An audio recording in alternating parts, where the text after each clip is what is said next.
ఈ వీడియోలో historic present మరియు గ్రాఫిక్ ప్రెజెంట్ గురించి తెలుసుకుందాం. దానికంటే ముందు టెన్సెస్ గురించి క్లుప్తంగా తెలుసుకుందాం. టెన్స్ అనే పదానికి అర్థం కాలము లేదా సమయము. ప్రధానంగా 3 కాలములు ఉన్నాయి.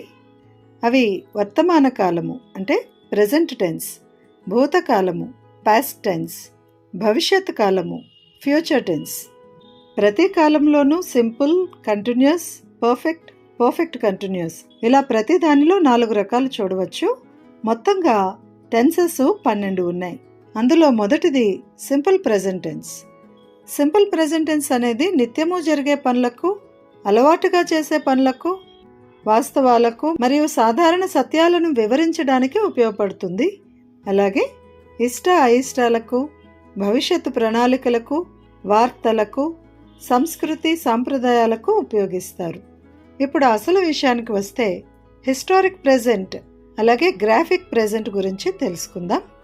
గత సంఘటనలను అంటే పాస్ట్లో జరిగే విషయాలను వర్తమానంలో జరుగుతూ ఉన్నట్లుగా చెబితే దానిని హిస్టారిక్ ప్రెజెంట్ లేదా గ్రాఫిక్ ప్రెజెంట్ అని అంటారు. అయితే హిస్టారిక్ ప్రెజెంట్కి గ్రాఫిక్ ప్రెజెంట్కి చిన్న వ్యత్యాసం ఉంది. హిస్టారిక్ ప్రెజెంట్ను నరేటివ్ ప్రెజెంట్ లేదా డ్రమాటిక్ ప్రెజెంట్ అని కూడా అంటారు. గతంలో జరిగిన విషయాలను కళ్లకు కట్టినట్లు తెలియజేస్తూ వర్ణించి చెప్పడానికి ప్రెజెంట్ ఫామ్ను ఉపయోగిస్తే దానిని హిస్టారిక్ ప్రెజెంట్ అని అంటారు. అయితే ఇంగ్లీష్లో దీని ఉపయోగం తక్కువే, అయినప్పటికీ ఇది ముఖ్యమైనది. హిస్టారిక్ ప్రెజెంట్ను స్టోరీస్ చెప్పడానికి మరియు కొన్ని రకాల సాహిత్యంలో దీనిని ఉపయోగిస్తారు. రీడర్కు అంటే చదివేవారికి ప్రస్తుత కాలంలో జరిగే సంఘటనను చూస్తున్నట్లుగా అంటే తక్షణ భావనను సృష్టిస్తుంది. ఇక్కడ రీడర్ అంటే చదివేవారు ఎవరైనా, అది విద్యార్థి అయినా ఇంకెవరైనా సరే. ముఖ్యంగా విద్యార్థులకు ఎంతవరకు ఉపయోగం అంటే చెప్పబడిన విషయం కళ్ళకు కట్టినట్లుగా ఉండటం వలన దానిని గుర్తుపెట్టుకునే వీలు ఉంటుంది. అలాగే బోధించే బోధకునికి ఇది ఎంతవరకు ఉపయోగం అని ఆలోచిస్తే చెప్పేవారు అంటే అధ్యాపకులు ఇంకెవరైనా సరే చెప్పే విషయం గతానికి సంబంధించినది అయినప్పటికీ హిస్టారిక్ ప్రెజెంట్లో చెప్పడం వల్ల కళ్ళ ముందు జరుగుతున్నట్లుగా ఉండటం వలన వినేవారిలో ఆసక్తిని పెంచి చెప్పవలసిన విషయం గుర్తుపెట్టుకునేలా చెప్పడానికి వీలు ఉంటుంది. హిస్టారిక్ ప్రెజెంట్కి ఉదాహరణ she Cs A cockroach and స్క్రీమ్స్. ఆమె బొద్దింకను చూసి అరుస్తుంది. వాస్తవానికి ఆమె బొద్దింకను చూసి అరిచింది అనేది వాక్యం. కానీ చదివేవారికి వారి కళ్ళ ముందే ఈ సన్నివేశం జరిగినట్లుగా చెప్పడానికి హిస్టారిక్ ప్రెజెంట్ను వాడటం జరిగింది. హిస్టారిక్ ప్రెజెంట్కి సింపుల్ ప్రెజెంట్ ఫామ్ను ఉపయోగిస్తారు. హిస్టారిక్ ప్రెజెంట్ను మౌఖికంగా కథ చెప్పడంలో అలాగే ఉల్లాసమైన రచనల్లో ఉపయోగిస్తారు. ఇక్కడ గుర్తుపెట్టుకోవాల్సిన విషయం ఏమిటంటే సింపుల్ ప్రెజెంట్ టెన్స్ వాక్యాలు సాధారణ సత్యాలు మొదలగు వాటికి ఉపయోగిస్తే హిస్టారిక్ ప్రెజెంట్ వాక్యాలు పాస్ట్లో జరిగిన విషయాలను మరింత ఆకర్షణీయంగా మార్చడానికి, వర్తమానంలో జరుగుతున్నట్లు చెప్పడానికి ఉపయోగిస్తారు. ఇప్పుడు గ్రాఫిక్ ప్రెజెంట్ గురించి తెలుసుకుందాం. పాస్ట్లో జరిగిన విషయాలు, వార్తా నివేదికలు లేదా రచనలు మొదలగు వాటిని వర్తమానంలో చెప్పడానికి ఉపయోగిస్తే దానిని గ్రాఫిక్ ప్రెజెంట్ అని అంటారు. గ్రాఫిక్ ప్రెజెంట్కి ఉదాహరణ సీఎం రిజెక్ట్స్ దేర్ డిమాండ్స్. జరిగిపోయిన విషయం అయినప్పటికీ న్యూస్ హెడ్లైన్స్గా చెప్పేటప్పుడు ప్రెజెంట్ ఫామ్ను ఉపయోగించడం గమనించాలి. ఇక్కడ గుర్తుంచుకోవాల్సిన విషయం ఏమిటంటే హిస్టారిక్ ప్రెజెంట్ మరియు గ్రాఫిక్ ప్రెజెంట్ రెండూ పాస్ట్లో జరిగిన విషయాలను వర్తమానంలో చెప్పడానికి ఉపయోగించినప్పటికీ రెండూ ఒకటి కావు. హిస్టారిక్ ప్రెజెంట్ నరేటివ్గా ఉంటే గ్రాఫిక్ ప్రెజెంట్ నాన్ నరేటివ్గా ఉంటుంది. హిస్టారిక్ ప్రెజెంట్ వర్ణనాత్మకంగా కళ్లకు కట్టినట్లుగా ఉంటే గ్రాఫిక్ ప్రెజెంట్ వర్ణనాత్మకంగా ఉండదు. హిస్టారిక్ ప్రెజెంట్ను స్టోరీ టెల్లింగ్, నరేటివ్ రైటింగ్కి ఉపయోగిస్తే గ్రాఫిక్ ప్రెజెంట్ను న్యూస్ రిపోర్ట్స్, అకాడమిక్ రైటింగ్కి ఉపయోగిస్తారు. హిస్టారిక్ ప్రెజెంట్కి ఉదాహరణ he walks into the room. అతను రూమ్లోకి వెళతాడు. జరిగిపోయిన విషయాన్ని వర్తమానంలో జరుగుతున్నట్లు చెప్పడం గమనించాలి. గ్రాఫిక్ ప్రెజెంట్కి ఉదాహరణ సీఎం రిజెక్ట్స్ దేర్ డిమాండ్స్. జరిగిపోయిన విషయం అయినప్పటికీ న్యూస్ హెడ్లైన్స్గా చెప్పేటప్పుడు ప్రెజెంట్ ఫామ్ను ఉపయోగించడం గమనించాలి. ఉదాహరణలు చూద్దాం. First one, she sees a cockroach and screams. Actual వాక్యము she saw a cockroach and screamed. ఆమె బొద్దింకను చూసి అరుస్తుంది. వాస్తవానికి ఆమె బొద్దింకను చూసి అరిచింది.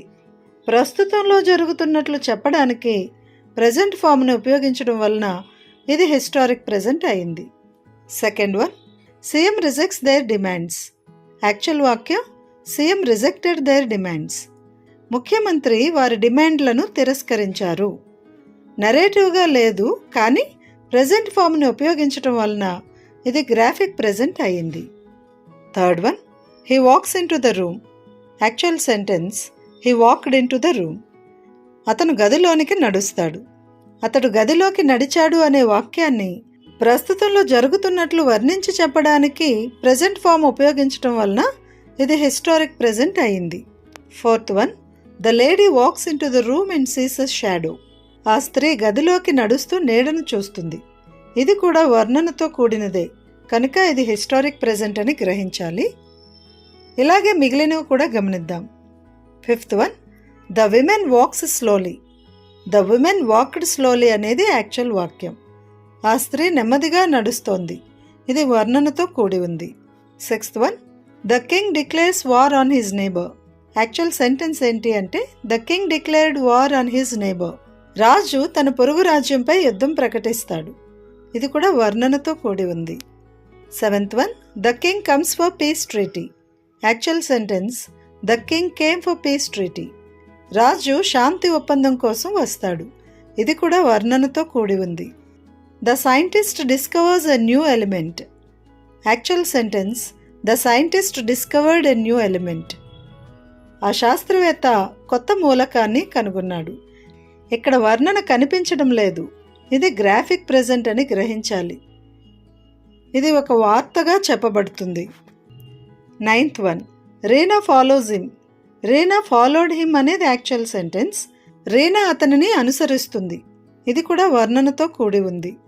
10th one, the detective follows the suspect. Detective అనుమానితుడిని అనుసరిస్తాడు. ఇది కూడా వర్ణనతో కూడి ఉంది. The hero defeats the villain. Actual వాక్యం the hero defeated the villain. Hero విలన్ను ఓడిస్తాడు. ఇది కూడా వర్ణనతో కూడి ఉంది. 12th one, Saurabh now rushes forward and deals a heavy blow to రస్తం. Saurabh ముందుకు దూసుకువెళ్లి రస్తంను తీవ్రంగా దెబ్బతీస్తాడు. ఇది కూడా వర్ణనతో కూడి ఉంది. 13th one, immediately the sultan hurries to his capital. వెంటనే సుల్తాన్ తన రాజధానికి త్వరగా వెళతాడు. ఇది కూడా వర్ణనతో కూడి ఉంది. 14th one, Babur now lead his men through the Khyber pass and enters the plains of India. Babur ఇప్పుడు తన మనుషులను ఖైబర్ పాస్ గుండా నడిపించి భారతదేశ మైదానంలోకి ప్రవేశిస్తాడు. ఇది కూడా వర్ణనతో కూడి ఉంది. 15th one, suddenly the bowler delivers the ball and the batsmen swings his bat hitting the ball hard towards the boundary. ఇది క్రికెట్ మ్యాచ్ సందర్భంలో ఈ రకమైనటువంటి వ్యాఖ్యానాలు మనం వింటూ ఉంటాము. అకస్మాత్తుగా బౌలర్ బంతిని వేస్తాడు, బ్యాట్స్మెన్ తన బ్యాట్ను స్వింగ్ చేస్తాడు. ఈ వాక్యం కూడా వర్ణనతో కూడి ఉంది. 16th one, the ball goes like A tracer bullet. బంతి ట్రేసర్ బుల్లెట్ లాగా వెళుతుంది. ఇది కూడా వర్ణనతో కూడి ఉంది. 17th one, Ravi passes the ball to Hari. Hari passes it to Gopi who heads it past the goal keeper and scores. ఈ వ్యాఖ్యానాలు ఫుట్బాల్ మ్యాచ్లో చూస్తాము. రవి బంతిని హరికి పాస్ చేస్తాడు. హరి దానిని గోపికి పాస్ చేస్తాడు. అతను గోల్ కీపర్ దాటి వెళ్ళి గోల్ చేస్తాడు. ఇది ఫుట్బాల్ మ్యాచ్ ఆటను గురించి వర్ణించి చెప్పడం. 18th one, local bakery wins national award. స్థానిక బేకరీ జాతీయ అవార్డును గెలుచుకుంది. ఇది న్యూస్, అంటే ఇక్కడ వర్ణన కనిపించదు. 19th one, new study reveals link between diet and mental health. ఆహారం మరియు మానసిక ఆరోగ్యం మధ్య సంబంధాన్ని కొత్త అధ్యయనం వెల్లడిస్తుంది. ఇది కూడా వార్త, అంటే ఇక్కడ కూడా నరేషన్ మనకి కనిపించదు, అంటే ఇక్కడ కూడా మనకి వర్ణన కనిపించదు. 20th one, local farmer wins award for sustainable farming practices. స్థిరమైన వ్యవసాయ పద్ధతులకు స్థానిక రైతు అవార్డు గెలుచుకున్నాడు. ఇది కూడా వార్త. అంటే ఇక్కడ కూడా వర్ణన కనిపించదు. ఎక్కడైతే మనకి అది వర్ణన అని తెలుస్తుందో అది హిస్టారిక్ ప్రెజెంట్ అని గుర్తించాలి. అలా కాకుండా ఒక వార్తగా రిపోర్ట్గా చెప్పుతూ ఉన్నప్పుడు అది గ్రాఫిక్ ప్రెజెంట్ అని గుర్తించాలి. ఈ వీడియోలో హిస్టారిక్ ప్రెజెంట్ మరియు గ్రాఫిక్ ప్రెజెంట్ గురించి తెలుసుకున్నాము. గతంలో జరిగిన సంఘటనలను వర్తమానంలో చెప్పడాన్ని హిస్టారిక్ ప్రెజెంట్ లేదా గ్రాఫిక్ ప్రెజెంట్ అని అంటారు.